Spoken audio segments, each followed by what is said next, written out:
Oi, meu nome é Anitta e esse aqui é o Historiar-se. E hoje eu vou trazer uma resenha sobre o livro Pedagogia do Oprimido, do Paulo Freire, que eu gosto bastante, né? É um dos meus autores preferidos, porque eu acho que é interessante a gente trazer ele, assim, de uma maneira crítica e não pensando como muitas pessoas trazem hoje em dia, que é falar sobre ele sem ter lido um livro. Então, acho que é interessante a gente conhecer alguns conceitos principais, né? Não é a ideia desse vídeo também falar sobre tudo, até porque toda vez que eu leio Pedagogia do Oprimido, eu vejo coisas novas e penso coisas novas. Então, é uma obra que está sempre sendo revisitada e pensada conforme a nossa vida, né?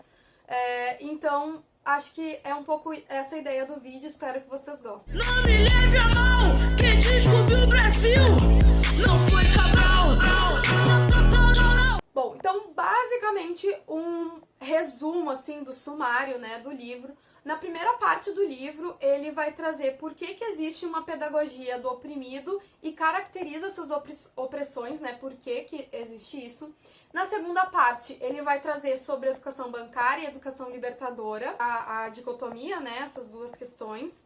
Na terceira parte, ele vai trazer a importância do diálogo e defende a dialogicidade como forma de construção de conhecimento através de temas geradores. E por fim, no quarto momento, Paulo Freire ele vai tratar sobre os problemas da gente trabalhar em uma ação antidialógica, ou seja, sem o diálogo, e aí ele vai caracterizar essa ação antidialógica como conquista, dividir para manter a opressão, manipulação e invasão cultural. Quais os ganhos de trabalhar com uma ação dialógica, ou seja, que preza pelo diálogo, que vai unir a colaboração, união, organização e síntese cultural. Como eu falei, eu não vou trazer tudo o que fala aqui, mas trazer algumas coisas mais importantes que eu acredito que são importantes na obra do Paulo Freire para a gente começar a entender por que muitas pessoas gostam muito dele e por que muitas pessoas não gostam dele. Tá? Então, algumas das palavras-chave que o Paulo Freire utiliza na obra do Pedagogia do Oprimido, né, que ela vai ser revisitada depois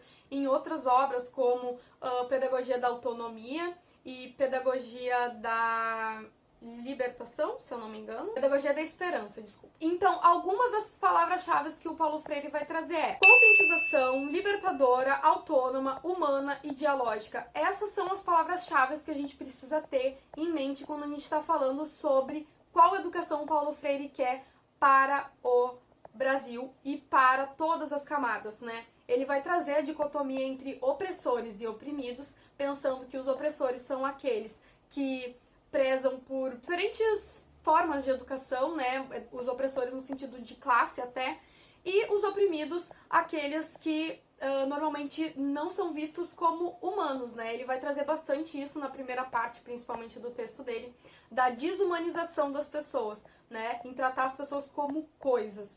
E aí a gente vê também um pouco da conexão dele com questões marxistas e tudo mais. Então, a educação para o Paulo Freire é pensar em conhecer o mundo para modificá-lo. Então a gente precisa se educar e conhecer o que está na nossa volta, conhecer o nosso contexto para modificar esse mundo em ordem de que as coisas fiquem um pouco menos... em ordem de que as coisas fiquem menos entre classes que têm muito e classes que têm pouco, né? E a educação ela tem que ser para todos dessa maneira, uma educação que liberte, né? Uma educação libertadora e não uma educação bancária, né? Esse é um termo que ele usa bastante no livro e ele vai então conceituar a educação bancária como uma educação que ela é como a gente vai no banco, né? E vai lá e deposita algo. A gente está depositando um conteúdo dentro da cabeça da criança e não fazendo ela pensar criticamente sobre o que ela está aprendendo ou conectar esse conhecimento com a vida daquela criança ou jovem adulto, né, como ele trabalhou ao longo da sua história como pedagogo, né, principalmente na questão do EJA, educação de jovens adultos. Uma educação libertadora, ela vai trabalhar, como eu falei ali o resumo do sumário, né, ela vai trabalhar com temas geradores, ou seja, vai trabalhar com temas que são do cotidiano, que são temas que são da vivência daquela turma que é própria, né? Uma vivência que não existe em outro espaço, porque são pessoas únicas e são um espaço único. Então ele vai trazer essa questão dos temas geradores, principalmente para pensar, então, como a educação pode estar mais conectada com a vida dos educandos. Então, basicamente, o Paulo Freire, ele vai trazer esses conceitos que eu falei para vocês e pensar a educação, então, como forma de libertação de uma classe que é oprimida, né? Uma classe que é vista como desumana por uma classe, né? Quem tá sendo o opressor, por uma classe que trata essas pessoas que estão abaixo, né? Numa questão de classe mesmo, por uma classe que é portadora de bens, enfim, né? Então, acho que também muito isso, ele ter sido perseguido durante a ditadura e ele até hoje é muito mal falado em certos espaços, porque ele traz realmente que as classes mais baixas deveriam ter mais consciência sobre o mundo que estão a fim de transformá-lo e a fim de diminuir ou extinguir essas diferenças de classes, né? Então, é bem marxista, assim, nesse sentido. E aí, o papel do educador, né, na visão do Paulo Freire, ele não é, então, esse centro da educação, né? E ele não é esse ser que vai depositar e trazer conteúdos para a turma apenas, né? Ele é uma parte importante, sim, da aprendizagem, mas ele é aquele que vai criar um ambiente em que se possa debater temas, em que se possa construir a aprendizagem não de uma forma hierárquica, mas colocando a par dos educandos, no sentido de, eu não sou melhor que você só porque eu tenho uma graduação, ou enfim, porque eu estudei mais. Todo mundo tem saberes, só que saberes diferentes, né? Ele fala bastante isso no livro.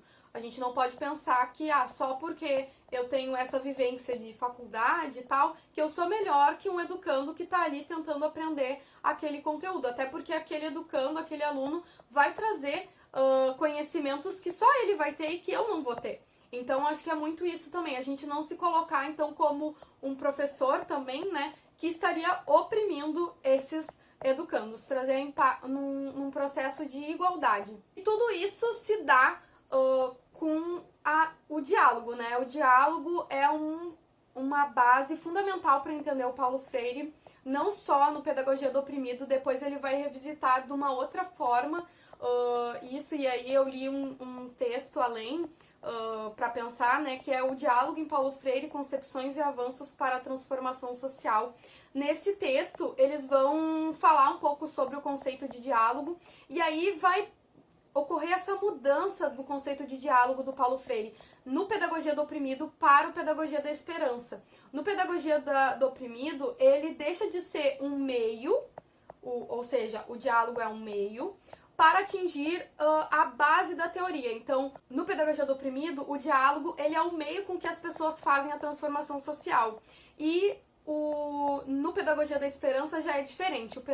O diálogo, ele é a base da teoria, é a maneira que as pessoas agem para que ocorra a transformação social. Não sei se ficou claro isso, se não ficou, deixa nos comentários que eu tento explicar melhor. Então, os elementos constitutivos do diálogo para o Paulo Freire são o amor, a fé, a confiança, a humildade, a esperança e a criticidade. Ele vai explicar isso ali nessa edição que eu tenho ali na página 110 e 115. Não vou ficar falando especificamente sobre cada um, mas eu acho muito interessante, assim, a gente pensar, principalmente nos tempos que a gente vive hoje, né? O quanto o diálogo, às vezes, se perde com pessoas que pensam diferente da gente. Então, eu acho que é fundamental a gente ver esses conceitos, né? Pra ter diálogo com alguém, eu tenho que ter um ato de fé, um ato de confiança que essa pessoa está tentando conversar comigo da mesma forma que eu tô tentando conversar com ela, né? Eu acho que isso, li recentemente o Comunicação Não Violenta, eu acho que isso tem muito a ver, né? A gente tem que tentar, às vezes eu sei que é difícil, né? Tem pessoas que não querem dialogar com a gente, tem pessoas que veem isso como uma dificuldade muito grande, né? Principalmente tentando vencer uma discussão e não se colocar como um ser humano ali que está tentando dialogar e tentando chegar a alguma conclusão, mesmo que sejam conclusões diferentes, né? Mas eu acho que é bem interessante pensar esse conceito de diálogo, principalmente para os tempos de hoje, né? Então eu convido a vocês a lerem ali a partir da página 110 para ver quais são essas coisinhas ali, esses elementos que o Paulo Freire coloca que são fundamentais para o diálogo. Então, só retomando então um conceito importante, que são os temas geradores, né? Os temas geradores ou o universo temático, eles são a partir das demandas do grupo educacional em que as pessoas estão presentes, né? Então, que esses temas geradores podem se desdobrar para outros temas. O Paulo Freire usava bastante isso porque ele trazia mais essa questão da alfabetização, né, de jovens e adultos. Então, em vez de pensar a alfabetização como coisas muito abstratas, e a gente pode pensar assim, algo bem básico de pedagogia, tá? Um alfabeto dentro da sala de aula. Bom, o alfabeto, ele não tem que ter palavras que as crianças nunca viram na vida. Elas podem, sim, depois conhecer essas palavras. Mas por que não construir um alfabeto com coisas que, bom, C de celular, coisas nesse sentido, assim, né, do cotidiano dessas crianças.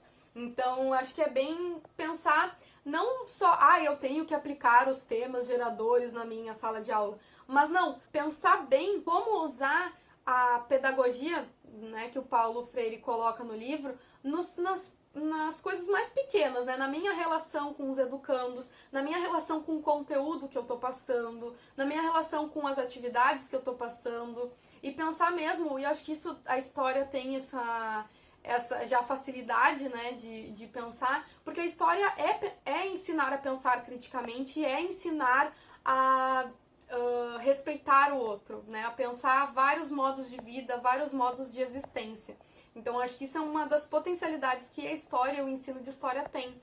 Então, já fica um pouco mais fácil de usar os termos e usar a pedagogia do Paulo Freire. Bom, para não me alongar tanto assim, né, eu acho que um dos livros que é interessante, além do Pedagogia da Esperança, que ele vai revisitar o que ele escreveu no Pedagogia do Oprimido, é o livro Ensinando a Transgredir, da Bell Hooks, que ela vai trazer algumas críticas que ela tem ao Paulo Freire, como, às vezes, uma visão machista que ele tem, né, sobre o texto, sobre a maneira que ele escreve ali, e ela vai incluir, então, as questões de gênero, classe e raça numa visão freiriana de educação. Então, eu acho que é bem interessante esse livro também.